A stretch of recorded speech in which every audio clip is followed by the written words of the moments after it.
Good day, everyone. Today's question is, do you read?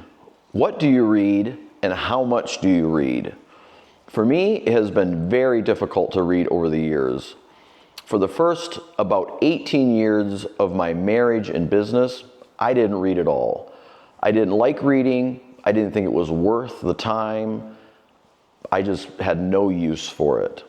And about 5 years ago, I got some coaching to figure out how to develop myself, how to grow, and how to be better at what I did and what my giftings and talents were. Through that coaching, they really told me to start reading and gave me some books to read. At first, I did it begrudgingly, but as time went on, I seen the incredible value of reading good books written by good people and their experiences that they were able to articulate in a book and how they came about it and the values and benefits that are in them. And I started realizing that for $10 to $25, you could get inside of a person's ideas and thoughts and concepts, and really, if applied, they can completely change your life. And I'm afraid we've often got into this mode, and maybe this is my rural Michigan thinking. We get into this mode that we don't need help. We don't need ideas. We don't need other people's wisdoms. Like, we can figure it out. We're smart. We hate to think that we don't know what we're talking about. And I, for one, definitely often have no clue what I'm talking about. So I love to read. I love to get insight and wisdom from other people. So now I read a lot. I read maybe a book a week, probably getting close to that now.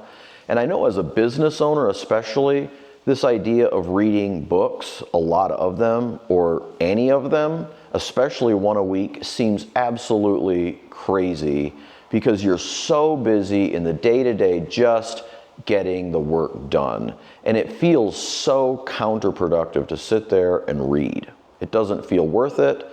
It just feels like you're not producing. But what I'm realizing that when I spend time developing myself, my people, my business, my family, and everything around me starts developing also. It's worth taking the time to read good quality books around the subject that you really want to develop in. Not only that, in every subject, in life and in business and health even, those kinds of things. It really starts to develop you and give you key insights into life. One book that recently has really been a help to me and a blessing to me, and I cannot recommend it highly enough. It's a book written by Dan Martell, and it's called Buy Back Your Time. This is even a biblical principle, which was talked about in the scripture, which says, redeeming the time because the days are evil, or they're short for that matter. So how do we redeem the time that we make the most of it to fulfill the mission and the calling that God has called us to, versus running around at such a fast pace, trying to just get stuff done and keep the business alive and keep relationships alive. Take the time to slow down, read a good book. And I would really recommend starting with Dan Martell's Buy Back Your Time. It's absolutely amazing. It'll give you ideas that you have just never thought of that are so good and so true and so important for any business owner, entrepreneur, or anyone trying to do something amazing in their life. It will really give that key. Buying back your time is the number one thing to do. We all have such a little bit of it. And books, while it may feel that it's costing you time initially, it will help you buy back that time in the long term. And we all want to be more productive and more of a blessing and be able to produce what we have the capability to do. So do yourself a favor, start with that book, and then never stop reading. Make an exquisite day.